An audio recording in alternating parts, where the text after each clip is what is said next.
Salut à tous, c'est Jikubi et bienvenue sur cette chaîne dans une vidéo qui va marquer un tournant hyper important. Il s'agit là de la toute première vidéo que je vous propose au travers de ce nouveau format dans lequel je n'utilise aucun texte. Je fais à la spontanéité, c'est un exercice que je souhaite faire depuis longtemps, que je vous propose enfin et que j'espère réitérer dans les prochains mois dans de futures vidéos. Pour l'occasion, je vais vous faire découvrir un site herpétologique, vous le voyez à l'écran, coronella.fr, qui nous propose un quiz herpétologique. Pour ce qui est du reste du site, je vous laisserai aller le découvrir de par vous-même, il est hyper passionnant. Si je fais une vidéo sur Coronella, donc premièrement ça va me permettre de faire de la vulgarisation sur les amphibiens et les reptiles, mais de deux, je vais aussi en profiter pour vous introduire à une activité qui s'appelle l'identification à vue. Alors, tous ceux qui regardent les vidéos de ma chaîne, ou en tout cas qui sont tombés sur cette vidéo, si vous êtes là, c'est que vous avez quand même un minimum de sensibilité, d'intérêt pour la faune et la flore. Il vous arrive donc parfois de prendre en photo des espèces animales ou végétales que vous croisez et d'essayer de les déterminer, de les identifier. C'est quelque chose qui est accessible à tout le monde, qui permet volontairement d'aider des organismes ou de poster ses observations sur des bases de données afin de faire de la donnée scientifique tout simplement. Mais ça a beau être accessible à tout le monde, ça demande quand même un certain comportement. On n'identifie pas n'importe comment et c'est quelque chose sur laquelle je vais essayer de vous sensibiliser aujourd'hui grâce au quiz de coronella.fr.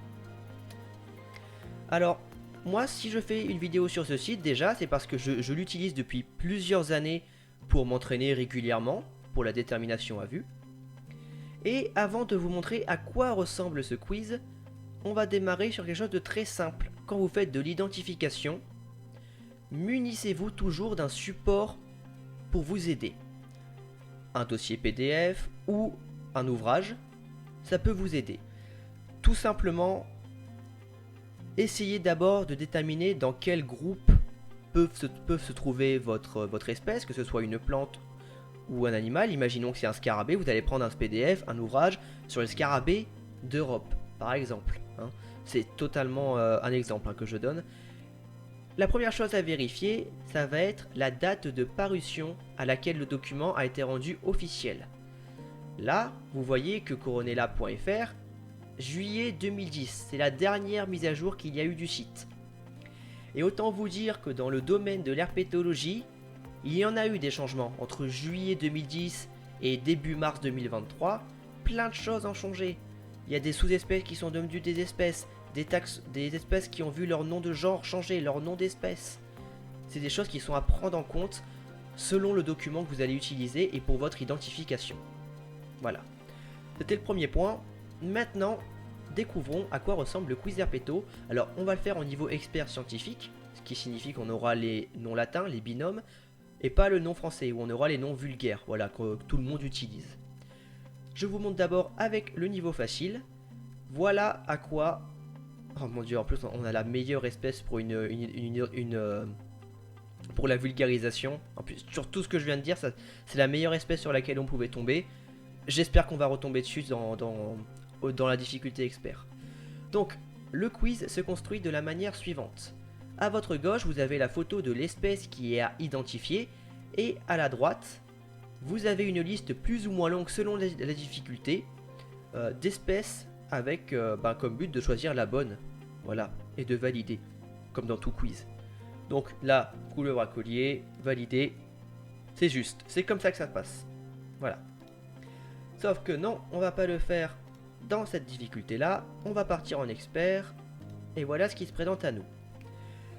Déjà, on va repartir là d'abord sur un point pour votre identification à vue. Toutes les photos sont pas parfaites, et là vous l'avez bien vu notamment quand on est passé de la difficulté facile à expert, les photos sont quand même de moins en moins évidentes. Elles peuvent être zoomées, l'animal en question peut se cacher derrière le décor, ça arrive. Et dans ce cas-là, il faut savoir qu'il va falloir avoir ce comportement quand vous allez identifier. je vais vous en parler en montrant la liste. Donc déjà, difficulté expert, on a toutes les espèces de France métropolitaine. Liste qui se construit de la manière suivante. On a les gyrodelles, salamandres et tritons, les anours, grenouilles et crapauds, les lézards, les tortues juste avant, excusez-moi, lézards, et enfin les serpents. Quand vous allez déterminer une espèce, et il s'agit là notamment d'un petit défaut du quiz, enfin de ce que je trouve qu'il s'agit d'un défaut du quiz Coronella, c'est que malheureusement on ne peut pas s'arrêter uniquement au nom de genre. Voilà. Par exemple, au lieu d'identifier Podarcis muralis ou Tiligerta, vous allez vous arrêter à Podarcis. C'est un comportement qui est à privilégier si vous n'êtes pas un professionnel. Si votre identification n'est pas vérifiée, arrêtez-vous au nom de genre, voire même au-dessus à la famille. Voilà, c'est quand même mieux de faire ça que de mettre une identification qui sera par la suite erronée et qui peut faire pencher la balance vers de fausses informations. Ça serait dommage. Et notamment, on retourne là du coup à notre exemple où la photo bon, là, ok, là on a une tortue, ça c'est facile, il n'y a que 4 espèces. Bon, mais imaginons qu'on a un lézard ou un serpent. Il est derrière des fourrés, c'est pas très simple de voir la tête, de voir les écailles. On pense que c'est une vipère, on va s'arrêter à Vipera, tout simplement. Voilà, on va pas mettre Vipera ursini, Berus, Aspis ou quoi que ce soit. Ou alors, c'est là où justement la détermination à vue par des débutants ou des gens qui veulent juste faire du bénévolat avec de l'identification, vous allez vous rapprocher de structures et d'organismes qui eux comprennent des professionnels qui pourront vraiment identifier votre photo. Voilà. Bon, là c'est simple, hein. Oui, il y a des tortues sauvages en France, et notamment la très fameuse et très connue, la tortue d'Hermann. Bon, qui est assez reconnaissable avec sa petite carapace, avec ses taches. Il aurait été marrant ici de mettre également la tortue grecque dans la liste, mais elle ne l'est pas et c'est normal, hein. Je crois qu'elle est... On peut pas la croiser en tant qu'espèce sauvage en France, donc c'est normal. Tessudo hermanni, on valide et c'est juste, tout simplement. Alors oui, juste un dernier truc, le but du quiz n'est absolument pas que je fasse un 100% tout juste, hein, ça m'arrive très rarement. Le but ici c'est de vous sensibiliser, donc comme j'ai dit, à l'herpétologie et de vous montrer un peu le comportement à avoir quand vous voulez déterminer quelque chose. Je vais faire des erreurs, c'est sûr, je vais tomber sur des photos qui seront pas évidentes même pour moi, je suis pas professionnel dans tous les domaines de l'herpétologie. Je suis avant tout un passionné qui partage mes connaissances. Et là, on se retrouve sur un individu assez intéressant. Il s'agit d'une couleuvre. Et pas n'importe laquelle, il s'agit de la couleuvre vipérine. Donc on est sur le genre Natrix, Natrix mora plus particulièrement. Et cette espèce, au fil des années qui vont suivre, il va falloir faire bien attention pour son identification. Ce qui se passe en fait, c'est qu'il y a une espèce qui est en train de migrer en France avec le changement de climat, qui s'appelle la couleuvre tesselée, Natrix tessellata, qui est une cousine assez proche physiquement de la couleuvre vipérine. Voilà, donc faites bien attention dans les prochaines années. Voilà, car l'espèce commence quand même, elle est déjà sur le territoire français et commence à prendre de plus en plus de territoire. En ce qui concerne la couleuvre vipérine, elle est assez facilement remarquable. Alors déjà, par rapport à une vipère, la couleuvre aura des grandes écailles et pas plein de petites écailles comme c'est le cas ici. Pour les couleuvres, on a la preuve que c'est une couleuvre avec l'iris qui est totalement rond. Et enfin, pour la couleuvre vipérine, ce dont on peut être sûr, c'est que la tête a cette fameuse forme de triangle et surtout, on a des yeux protubérants. Voilà, qui font penser encore à la vipère, mais qui permet de facilement identifier celle-ci comme la couleuvre vipérine Natrix mora. Tout simplement. Hop là. Ah, première urodèle, et là on est sur donc une salamandre. Il y a quelques espèces de salamandres en France, donc on a la salamandre noire, la salamandre de Lanza, et enfin deux espèces Salamandra salamandra et Salamandra corsica.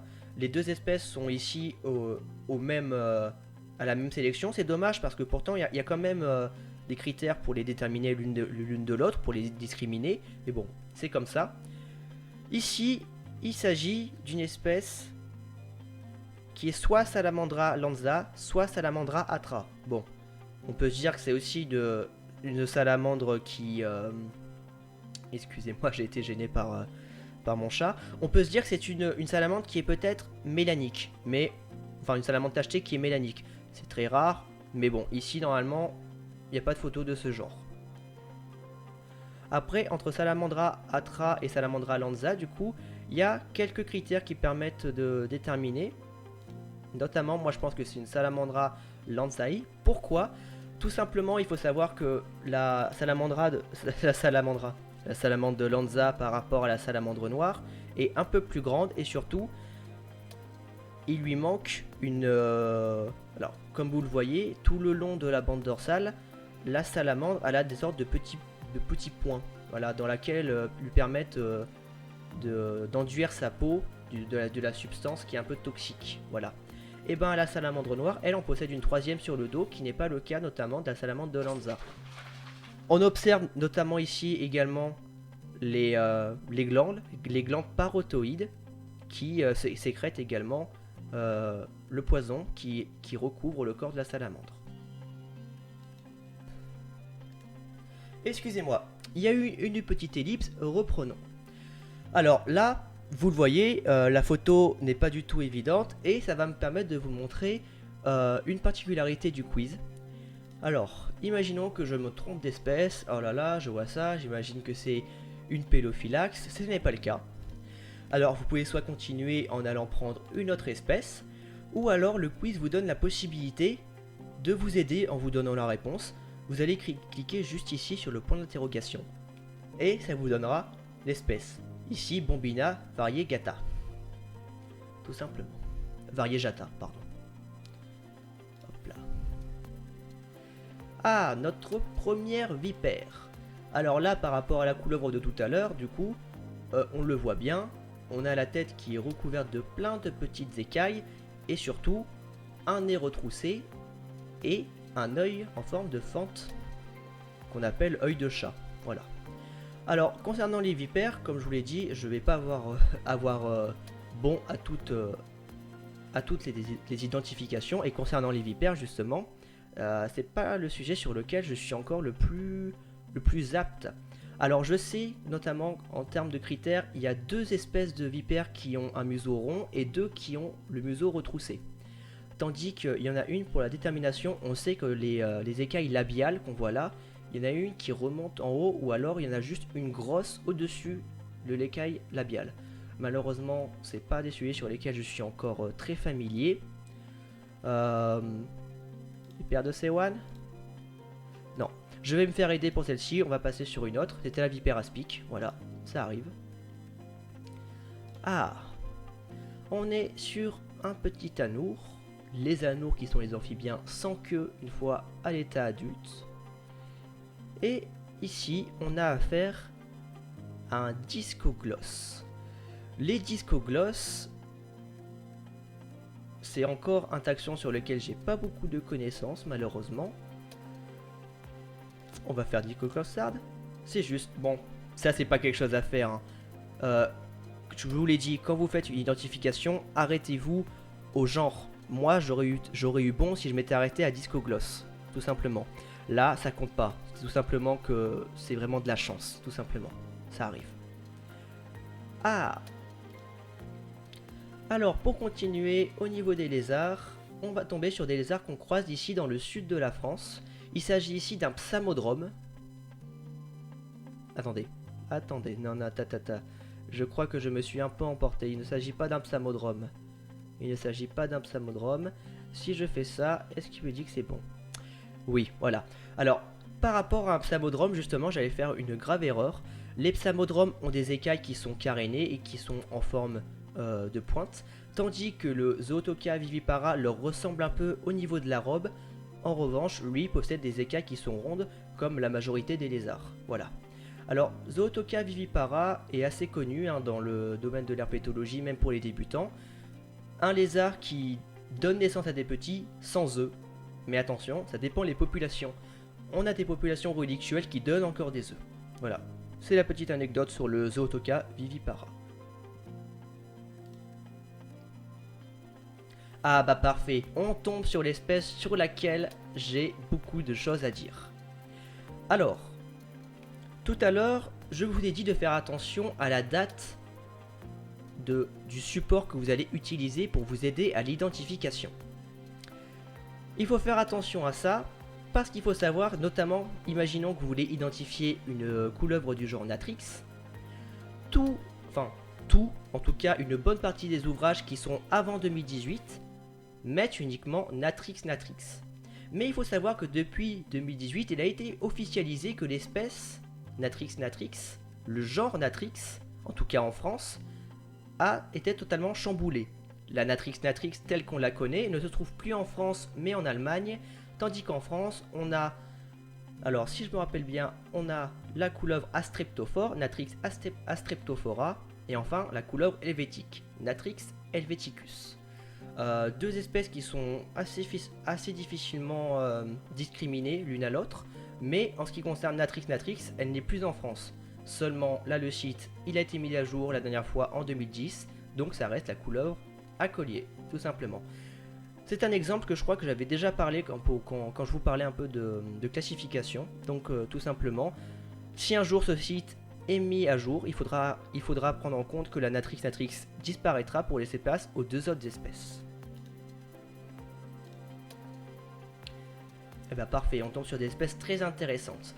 On a ici ce qui est probablement le plus grand lézard de France. On pourrait le confondre avec un lézard vert, seulement la robe ne nous trompe pas. On voit que la robe est couverte majoritairement de vert, mais il y a aussi une sorte j'allais dire de drap. Un drap très troué alors, un peu noir, et surtout on a des ocelles bleues qui sont sur le corps, on le voit bien là, et qui nous permet du coup d'identifier l'espèce comme le lézard ocellé. Une espèce très impressionnante à observer, et qui est très belle. Là, on est sur un lézard que personnellement je n'ai jamais vu, en France en tout cas, même si j'imagine qu'il est, sinon il ne serait pas dans cette liste. Si jamais il vous arrive lors de votre identification de tomber sur des espèces que vous n'avez vraiment jamais vues et que vous n'arrivez pas à trouver dans vos supports d'identification, il y a possibilité que vous ayez l'idée d'utiliser une application. Ça m'arrive aussi. Mais attention, lorsque vous utilisez vos applications, je pense que je mettrai l'Archéolazerta, je sais pas du tout ce que c'est. Lorsque vous utilisez vos applications, ne faites pas confiance à l'application pour aller jusqu'au bout de votre identification. Parfois, il m'est arrivé que ça me donnait des réponses qui étaient totalement à l'opposé de ce que je pensais. Donc, utilisez surtout les applications comme un soutien de dernier recours ou vraiment comme quelque chose qui peut vous permettre de vous orienter vers la bonne réponse. Mais n'utilisez jamais une application pour vous dire quelle espèce c'est. Voilà. Même si certaines sont très développées, mais faites confiance quand même aux professionnels et aux documents qui sont faits pour ça. C'était bien lui, je l'ai reconnu. Enfin, dans ce quiz, je l'ai souvent eu, je commence maintenant à le reconnaître, même si j'en ai jamais observé dans la nature. Ah, encore une petite couleuvre. Alors, ici, j'avoue qu'avec l'herbe, la photo est il est assez difficile de voir l'espèce, mais je pense que je prendrai pas trop de mal à dire que c'est la Hierophis viridiflavus, la couleuvre verte et jaune. On trouve également dans le sud. Elle ressemble un peu à la couleuvre à collier, mais la robe est totalement différente. Encore une fois, pour vos identifications, faites attention si l'individu que vous voulez déterminer, est un adulte ou un juvénile. Car, notamment au niveau des serpents, la robe va totalement changer et les juvéniles peuvent ressembler à d'autres espèces de couleuvres qui, elles, sont adultes. Voilà. Ça sera un sujet qu'on parlera dans une prochaine vidéo. Ensuite, bon, une couleuvre, on va passer, je ne saurais pas dire. Tout à l'heure, c'était la Vipera berus. Voilà, c'est faux, ça arrive. Continuons. Alors, c'était la vipère de Sewan. Ah bah j'aurais eu juste s'ils avaient dit ça tout à l'heure. Alors là, on est sur une petite grenouille. Ah, j'avoue que c'est pas le sujet sur lequel je suis non plus le plus pas fin. Je m'y connais quand même bien en grenouille, mais là, je dirais qu'on est sur le pélodite ponctué. Voilà, avec ses gros yeux globuleux, exactement. Le pélodite ponctué qui est appelé la grenouille persil, parfois, avec sa petite robe qui est couverte de taches vertes. Voilà. Très intéressante, on en parlera un jour. Et pour terminer, on tombe sur un crapaud que j'ai souvent observé. Il s'agit ici de Bufo calamita, et en plus on finit sur un superbe exemple, car il faut savoir que sur les 3 espèces qu'il y a ici, du genre Bufo, toutes ont changé en taxonomie, notamment avec les nouveautés de 2018. Bufo a gardé son nom latin, mais une autre espèce a été découverte, Bufo spinosus, le crapaud épineux. On en parlera un jour, c'est très intéressant. Ensuite, Bufo viridis a changé de genre, c'est maintenant Buphotes viridis.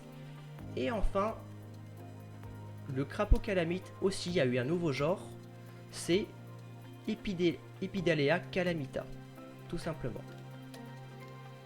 On le reconnaît, alors ici, il y a un critère d'identification qu'on ne voit pas beaucoup, c'est qu'en fait il a une bande dorsale jaune qui s'étend tout le long du corps.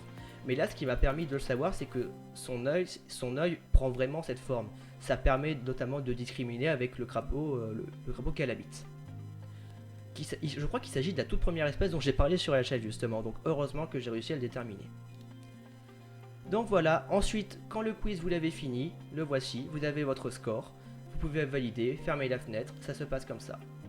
On est de retour sur la page d'accueil. Voilà, j'espère que cette vidéo aura été très intéressante pour vous. Elle l'a été pour moi, c'était un exercice que je souhaitais faire depuis maintenant pas mal de temps. Ça m'a permis de faire un peu de vulgarisation de manière spontanée. J'espère le refaire dans de prochaines vidéos, je vais le refaire, c'est sûr. Ça m'a beaucoup plu, donc voilà. J'espère vous avoir appris des choses. J'espère que pour vos identifications, ça vous aura aidé également. On reviendra certainement sur ce site. Voilà, pour refaire des vidéos, pour réessayer le quiz, pour comme ça je pourrais vous apprendre d'autres choses sur d'autres espèces. Je vous invite à aller l'essayer de par vous-même car il est franchement bien pour s'entraîner. Et enfin, il me reste plus qu'à vous dire que c'était Jkubi, j'espère que la vidéo vous a plu et on se retrouve très vite pour de prochaines vidéos.